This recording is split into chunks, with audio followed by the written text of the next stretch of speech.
अस्सलाम वालेकुम नाज़रीन, आज हम आपको नारान से लेकर बाबूसर टॉप तक तमाम इलाके की सैर करवाएंगे और साथ लाहौर से लेकर बाबूसर पास तक जितने भी अखराजात आते हैं उसकी मुकम्मल तफसील बताएंगे, ताकि आप लोग विज़िट करने से पहले अपने अखराजात का सही तखमीना लगा सकें, ताकि आपको वहाँ जाने के बाद कोई परेशानी ना हो। क्योंकि बहुत सारे लोग हमारे भाई जो जाते हैं वो पूरा बजट नहीं बनाते अपना, जिसकी वजह से उनको बहुत ज़्यादा मसाइल का सामना करना पड़ता है वहाँ पर जाकर कि वो प्रॉपर होटलिंग नहीं कर सकते, प्रॉपर खाना नहीं खा सकते, यहाँ तक कि बहुत सारे पॉइंट्स उनको स्किप करने पड़ते हैं अपने अखराजात में इजाफे की वजह से। ठीक है, तो अखराजात मतलब कि वो बजट अपना कम लेके जाते हैं, ऐसे ही तैयारी कर लेते हैं। पाकिस्तानी वैसे भी आपको पता है कहीं जाना हो तो वो 1 घंटे पहले ही अपना तैयारी बनाते हैं, जबकि जो अंग्रेज़ हैं वो 1 महीना पहले अपनी तैयारी कर लेते हैं इन तमाम चीज़ों की। तो हमें भी चाहिए कि हम पहले से ही अपना प्रैक्टिकल वर्क मुकम्मल तैयार करके फिर कहीं सैर करने के लिए निकलें। ठीक है जी, तो उसमें होटलिंग, पेट्रोल, गाड़ी के मेंटेनेंस, चलान वगैरह, उसके अलावा फर्स्ट स्टे कहाँ करना है, दूसरी नाइट स्टे कहाँ करना है, तीसरा नाइट स्टे कहाँ करना है, कितने दिन का टूर होगा और कौन कौन सी जगह हम कितने टाइम में देख सकते हैं, ये सारी की सारी डिटेल्स आपको पहले ही बनानी चाहिए। तो कोई मुश्किल काम नहीं, बड़ा सिंपल सा काम है जो आप बहुत आसानी से कर सकते हैं बैठकर। ठीक है जी, तो मैं आज 2020 के हिसाब से जो बात करूँगा वो ये है कि उस वक्त तो हम लोग 2018 में गए थे, तो उसमें नारान करवान का हमारा जो है पर हेड के हिसाब से तो 7-7 हज़ार रुपये खर्चा आया था। उसमें टोयोटा हाईएस वैगन थी और 4 दिन का स्टे था, 4 नाइटें और 5 दिन का हमारा, और हमने कोई भी पॉइंट वहाँ पे स्किप नहीं किया लालाजार के अलावा नारान करवान के एरिया में। तो आपको मैं यही कहूँगा कि अब जो है वो आपका ख़र्चा जो है वो पर पर्सन के हिसाब से 9 से 10 हज़ार रुपये फ़ी बंदा। ठीक है, उसमें आपको अपने कुछ खाना वगैरह अपना खुद तैयार करना पड़ेगा। अगर आप लोग अपना खाना खुद तैयार करते हैं, चाहे खुद बनाते हैं, तो आप बहुत सारे पैसे बचा सकते हैं और बहुत ही महंगे होटल लेने की ज़रूरत नहीं होती। मीडियम सा, ना ही बहुत हल्के होटल लें, मीडियम सा होटल लें। नारान से सुबह नाश्ता करने के बाद गाड़ी में 12 लोग सवार होकर बाबूसर टॉप के लिए निकले। तो गाड़ी हमने रेंट पर ली थी लाहौर से, टोयोटा हाईएस वैन थी। तो गाड़ी के अंदर बहुत ही बदसुकूनी की फीलिंग्स आ रही थी कि जैसे आपको पता है कि उन रोड्स के ऊपर ज़िगज़ैग काफ़ी ज़्यादा होते हैं, जिसकी वजह से अक्सर ही चक्कर वगैरह आ जाते हैं और गाड़ी के अंदर बैठकर आप जो है वो इंजॉय नहीं कर सकते, उन इलाकों को सही तरह देख नहीं सकते जो कि आप बाहर निकल के देखें या सामने आपको गाड़ी की छत ना हो तो इस तरह नज़र आए।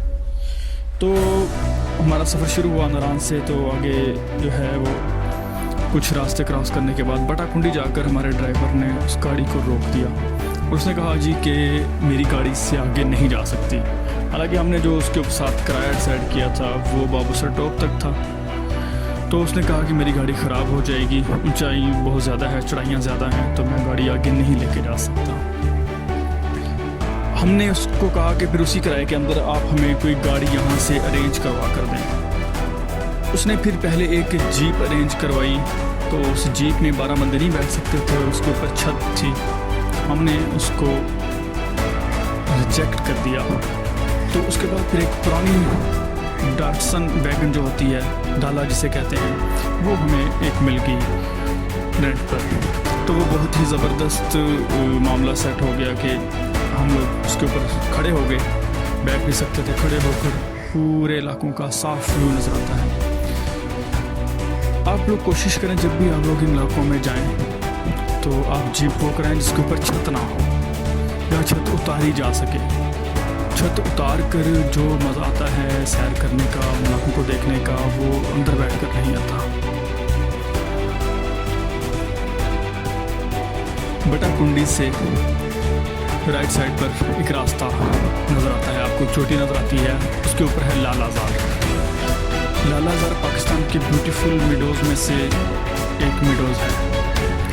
तो अक्सर लोग लालाजार को नज़रअंदाज कर देते हैं।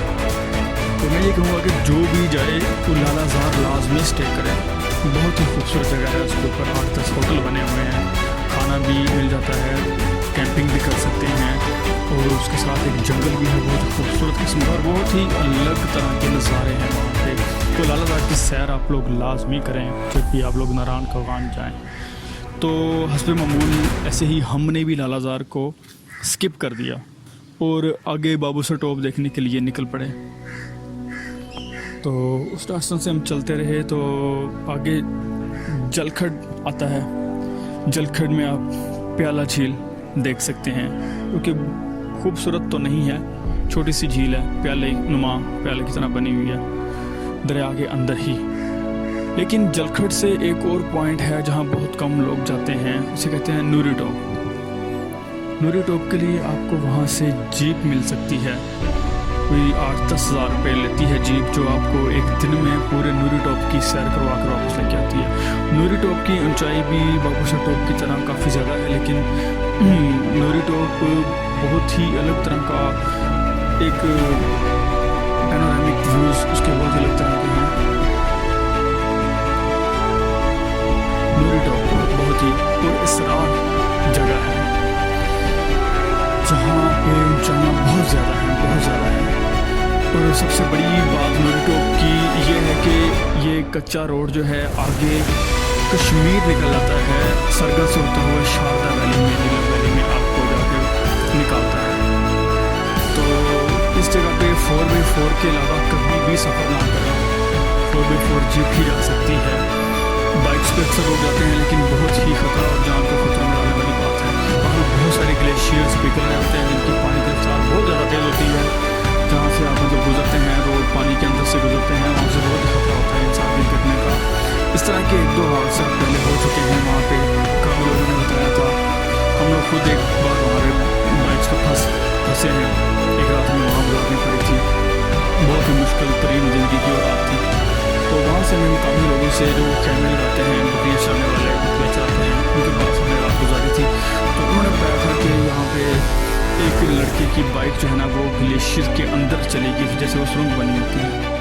तो उसकी जो है ना लाश बहुत मुश्किल से आर्मी वालों ने आके 3-4 दिन बाद वहाँ से निकाली थी। तो रिस्क नहीं लेना चाहिए, सैर को सैर समझना चाहिए। बाकी दुआ करनी चाहिए, सफ़र की दुआ